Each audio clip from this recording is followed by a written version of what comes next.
Result എത്തുമോ ഇല്ലയോ എന്നുള്ളതല്ല, അതിന്റെ മെറിറ്റ് എന്താണെന്നാണ് നമ്മൾ ചർച്ച ചെയ്യേണ്ടത്. അതായത് ഒരു പ്രത്യേക കോൺസ്റ്റിറ്റ്യുവൻസിയിൽ 6000-ലധികം വോട്ടുകൾ ഡിലീറ്റ് ചെയ്തു എന്നാണ് ശ്രീ രാഹുൽ ഗാന്ധി ഉന്നയിച്ച ആരോപണം. അതിൽ 2-3 കാര്യങ്ങൾ നമ്മൾ നോക്കണം. ഒന്ന്, 2023 അങ്ങനെ ചില ആൾക്കാർ ശ്രമിച്ചു എന്ന് ബഹുമാനപ്പെട്ട ഇലക്ഷൻ കമ്മീഷൻ തന്നെ സൂചിപ്പിച്ചിട്ടുണ്ട്. അപ്പോൾ രാഹുൽ ഗാന്ധി പറഞ്ഞതിന്റെ വളരെ ഗൗരവമായി എടുക്കേണ്ട ഒരു സാഹചര്യമുണ്ട്. 2023 മുതൽ അവർ FIR ഇട്ടു എന്നാണ് പറയുന്നത്. അപ്പൊ 2 വർഷമായി എന്ത് അന്വേഷണം നടന്നു, എന്ത് റിസൾട്ടുകൾ വെളിവന്നു എന്ന് നോക്കണം. ഇത് സ്ട്രക്ചറലും ഘടനാപരവുമായിട്ടുള്ള പ്രശ്നങ്ങൾ ഉണ്ടെങ്കിൽ അത് പരിഹരിക്കാനാണ്. അത് രാഹുൽ ഗാന്ധിക്കും പരിഹരിക്കാൻ, രാഹുൽ ഗാന്ധിയുടെയും നല്ല ബെസ്റ്റ് ഇൻട്രസ്റ്റിലാണ്, നരേന്ദ്രമോദിജിയുടെയും ബെസ്റ്റ് ഇൻട്രസ്റ്റിലാണ്, എല്ലാ പാർട്ടികളുടെയും ബെസ്റ്റ് ഇൻട്രസ്റ്റിലാണ്. അങ്ങനെ തീർച്ചയായും അത് പരിഹരിക്കേണ്ട ഒരു വിഷയം തന്നെയാണ്. അതിന്റെ കൂടുതൽ ഡീറ്റെയിൽസ് വരണം. ലഭ്യമായ വിവരങ്ങൾ പിന്നോക്ക, ദളിത്, മുസ്ലിം അല്ലെങ്കിൽ ന്യൂനപക്ഷ വിഭാഗങ്ങൾക്കാണ്, അവരുടെ വോട്ടുകളാണ് ഡിലീറ്റ് ചെയ്യാൻ ശ്രമിക്കുന്നതെന്നാണ് വരുന്നത്. ബീഹാറിലും സമാനമായി FIR-ൽ അങ്ങനെ 60 ലക്ഷത്തോളം വരുന്ന പല ആൾക്കാരുടെയും വോട്ട് പ്രധാനമായും ഈ പിന്നോക്ക മുസ്ലിം വിഭാഗങ്ങളിൽ നിന്ന് വരുന്നു എന്ന ആരോപണം പല ആൾക്കാരും ഉന്നയിക്കുകയുണ്ടായി. ഇപ്പൊ ഇലക്ഷൻ കമ്മീഷൻ തീർച്ചയായിട്ടും അതിനൊരു ക്ലാരിറ്റി വരുത്തണം. 2 കാര്യങ്ങൾ നമുക്ക് എന്തായാലും ഉറപ്പിക്കാം. 2023 ഇതിനുള്ള ശ്രമം നടന്നിരുന്നു. ആ ശ്രമം എന്നുള്ള കാര്യം നടന്നിരുന്നു എന്ന കാര്യത്തിൽ ഇപ്പൊ യാതൊരു സംശയവുമില്ല, എല്ലാവർക്കും അത് വ്യക്തമായി. അതോടൊപ്പം രാഹുൽ, അത് തെരഞ്ഞെടുപ്പ് കമ്മീഷൻ തന്നെ സമ്മതിക്കുകയും ചെയ്തിട്ടുണ്ട്, അത്തരത്തിലൊരു ശ്രമം നടന്നിരുന്നുവെന്ന്. പക്ഷേ ഇന്ന് രാഹുൽ ഒരു പടി കൂടി കടന്ന് കൂടുതൽ തെളിവുകൾ അടക്കം നിരത്തിയിട്ടാണ് അദ്ദേഹം ഇന്ന് വാർത്താ സമ്മേളനം നടത്തിയത്. അതിനൊരു വിലയില്ല എന്നാണോ, അല്ലെങ്കിൽ ഇനി തെരഞ്ഞെടുപ്പ് കമ്മീഷൻ ഇതിന്ന് ഒഴിയാൻ കഴിയുമോ?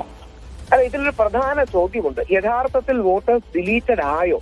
അതായത് രാഹുൽ ഗാന്ധി 6042 ഓർമ്മ അത്രയും വോട്ട് ഡിലീറ്റഡ് ആയി എന്ന് പറയുന്നുണ്ട്. അപ്പൊ തെരഞ്ഞെടുപ്പ് കമ്മീഷൻ ആയെന്നോ ഇല്ലെന്നോ പറയുന്നില്ല. അതിലൊരു ക്ലാരിറ്റി തെരഞ്ഞെടുപ്പ് കമ്മീഷൻ തന്നെ കൊണ്ടുവരണം. രാഹുൽ ഗാന്ധി കൺസീവ് ചെയ്യുന്നത് പോലെ ഡിലീറ്റ് ചെയ്യാൻ പറ്റില്ല. പകരം തെരഞ്ഞെടുപ്പ് കമ്മീഷൻ എക്സ്പ്ലനേഷനിൽ അവരുടെ കൂടി ഭാഗം കേട്ട് മാത്രമേ ഡിലീറ്റ് ചെയ്യാൻ പറ്റൂ. അപ്പൊ ഒരു വോട്ടെങ്കിലും ഡിലീറ്റഡ് ആയോ തുടങ്ങിയ കാര്യങ്ങൾ നമ്മൾ തീർച്ചയായിട്ടും പരിശോധിക്കണം. അങ്ങനെ ഒരു വോട്ട് ഡിലീറ്റ് ആവാൻ സാധ്യതയുണ്ട്. കാര്യം രാഹുൽ ഗാന്ധി 2 പേരെ കൊണ്ടുവരികയും ഒരാൾ അങ്ങനെ തന്റെ പേരിൽ മറ്റാരോ ശ്രമിച്ചു എന്ന് പറയുകയും ചെയ്തു.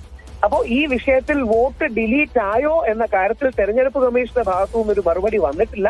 അറിയില്ല, ഇതൊരു 2ാം ആറ്റം ബോംബായിട്ടാണ് ഒരുപക്ഷെ നമ്മൾ എടുക്കണമെന്നാണ് രാഹുൽ ഗാന്ധി ഉദ്ദേശിക്കുന്നത്. കാര്യം ഹൈഡ്രജൻ ബോംബ് ഇനിയും വരാനുണ്ട്.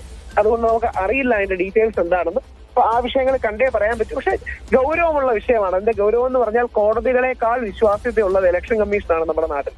ആ കോടതികളെക്കാൾ വിശ്വാസ്യതയുള്ള ഇലക്ഷൻ കമ്മീഷൻ ചില കാര്യങ്ങളിൽ ഉത്തരം പറയേണ്ടതുണ്ട്. ഇലക്ഷൻ കമ്മീഷനെ മോശമാണെന്നോ ചീത്തയാണെന്നോ പറയാൻ ഞാൻ തയ്യാറല്ല. പക്ഷെ ഉത്തരം ഇലക്ഷൻ കമ്മീഷന്റെ ഭാഗത്തു നിന്ന് ക്ലാരിറ്റി വരാനുണ്ട്. നേരത്തെ അനൂപ് പറഞ്ഞതുപോലെ ഇലക്ഷൻ സ്കെഡ്യൂളുകൾ അതിന്റെ വിവാദം ഉണ്ടെങ്കിലും അത് കുറെ കൂടെ സബ്ജക്റ്റീവാണ്.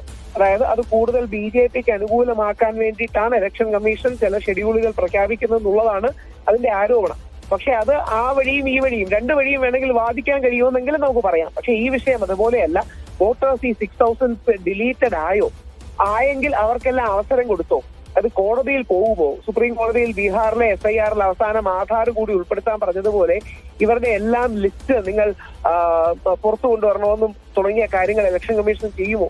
അപ്പൊ election commission should come clean. എനിക്ക് തോന്നുന്നില്ല BJPക്കാർക്ക് പോലും അങ്ങനെ ഒരു അഭിപ്രായം ഇല്ല എന്ന്. BJP ആകട്ടെ, കോൺഗ്രസ് ആകട്ടെ, CPM ആകട്ടെ, ജനാധിപത്യത്തെ സ്നേഹിക്കുന്ന എല്ലാ പാർട്ടികളും ആകട്ടെ, ഇതിലൊരു ക്ലാരിറ്റി വേണം. കാര്യം ഒരു വോട്ട് പോലും, even 1 voter deletion is 1 too many, even 1 what is 1 too many എന്ന് നമ്മൾ പറയാറുണ്ട്. അപ്പൊ ആ അവസാന വോട്ടിന്റെ സാങ്ക്ടിറ്റി വരെ പ്രൊട്ടക്ട് ചെയ്യേണ്ട ഉത്തരവാദിത്തം നമുക്കാണ്.